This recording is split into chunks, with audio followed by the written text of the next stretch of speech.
Assalamualaikum warahmatullahi wabarakatuh.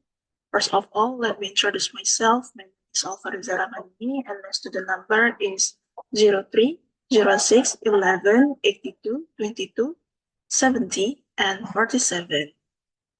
In this video, I will read a passage number 2. Let's get started. Passage number 2.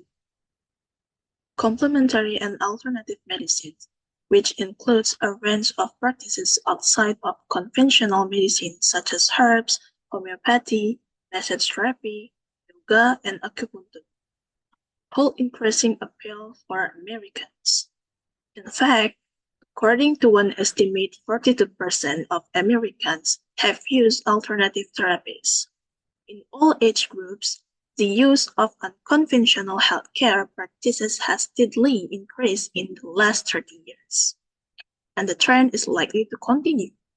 Also, people born before 1945 are the least likely to turn to these therapies.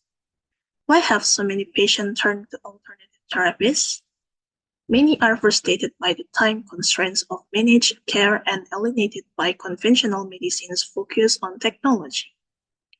Others feel that a holistic approach to healthcare better reflects their beliefs and values. Others seek therapies that relieve symptoms associated with chronic disease, symptoms that mainstream medicine cannot treat. Some alternative therapies have even crossed the line into mainstream medicine, as scientific investigation has confirmed their safety and efficacy. For example, physicians may currently prescribe acupuncture for pain management or to control the nausea associated with chemotherapy. Additionally, many U.S. medical schools teach courses in alternative therapies, and many health insurance companies offer some alternative medicine benefits.